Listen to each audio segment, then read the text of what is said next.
नमस्कार, मैं लावनी विनीत स्वागत करती हूं आप सभी का सुदर्शन न्यूज के हमारे इस विशेष साप्ताहिक कार्यक्रम बदलता महाराष्ट्र में। 79वें स्वतंत्रता दिवस के अवसर पर मुख्यमंत्री देवेंद्र फडणवीस ने मुंबई स्थित मंत्रालय में राष्ट्रीय ध्वज फहराया।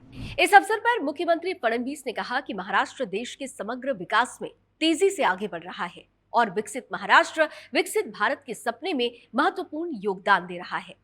उन्होंने राज्य की प्रमुख विकास योजनाओं की घोषणा करते हुए बताया कि किसानों को रोजाना 12 घंटे मुफ्त बिजली मिलेगी।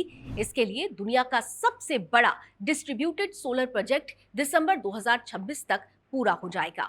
गढ़चिरौली को नया स्टील हब बनाने की दिशा में काम हो रहा है। इसके साथ ही समृद्धि महामार्ग, शक्तिपीठ महामार्ग, पोर्ट और हवाई अड्डों का विकास तथा हर गांव तक कंक्रीट सड़कें पहुंचाने के प्रोजेक्ट तेजी से प्रगति पर हैं। महाराष्ट्राने विकसित भारताच्या स्वप्नामध्ये विकसित महाराष्ट्राची भर टाकण्याकरता आपलं कार्य सुरू केलंय।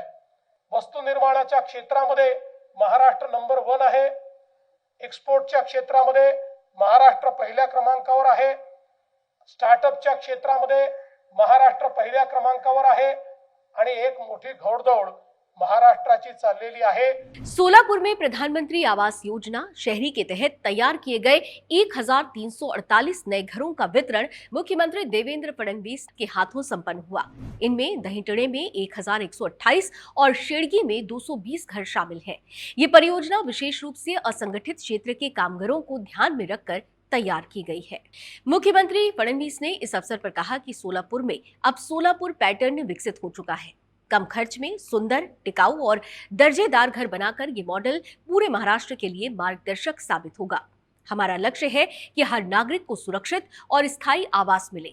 मुंबई में सामान्य नागरिकों के लिए घर का सपना हमेशा एक महत्वपूर्ण मुद्दा रहा है। इसी दृष्टि से महाराष्ट्र सरकार ने संवेदनशील और सावधानी पूर्वक कदम उठाते हुए बीडीडी चौल पुनर्विकास परियोजना को आगे बढ़ाया है।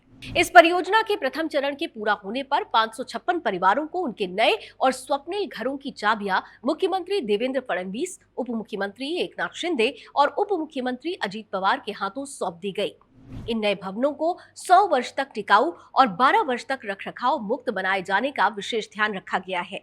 परियोजना में बागीचे, खेल मैदान, क्लब हाउस जैसी आधुनिक सुविधाओं के साथ साथ वर्क टू वर्क की संकल्पना को भी साकार किया गया है, जिससे मुंबईकरों को काम और जीवन की सहज सुविधा मिल सके।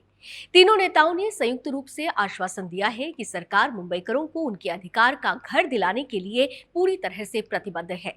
मुख्य न्यायाधीश भूषण गवई की अगुवाई में कोल्हापुर में सर्किट बेंच का भव्य उद्घाटन किया गया। यह अवसर न सिर्फ न्यायिक क्षेत्र में बल्कि राज्य की प्रशासनिक और सामाजिक दृष्टि से भी ऐतिहासिक माना जा रहा है। उद्घाटन समारोह में मुख्यमंत्री देवेंद्र फडणवीस और उप मुख्यमंत्री एकनाथ शिंदे की मौजूदगी ने इसे और भी अधिक महत्वपूर्ण बना दिया।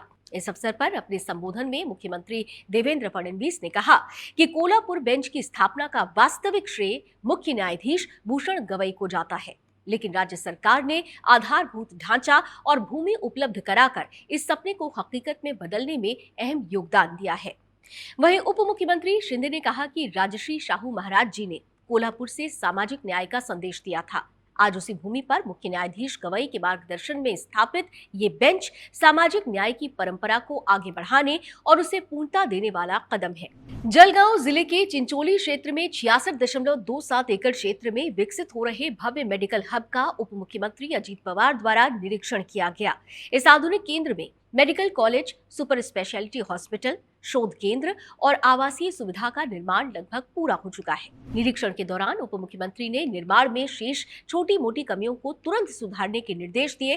कहा कि ये हब उत्तर महाराष्ट्र के स्वास्थ्य क्षेत्र में एक गेम चेंजर साबित होगा।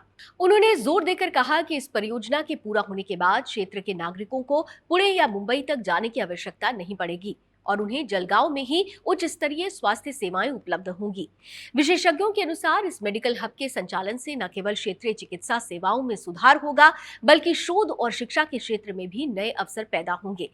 स्थानीय लोगों के लिए ये परियोजना स्वास्थ्य सुविधाओं के लिहाज से एक महत्वपूर्ण मील का पत्थर साबित होने जा रही है। तो महाराष्ट्र में निरंतर हो रहे विकास कार्यों की नवीन जानकारी के साथ अब आपसे भेंट होगी अगले सप्ताह। तब तक के लिए लावनी विनीत को दीजिए अनुमति। जय महाराष्ट्र, जय हिंद।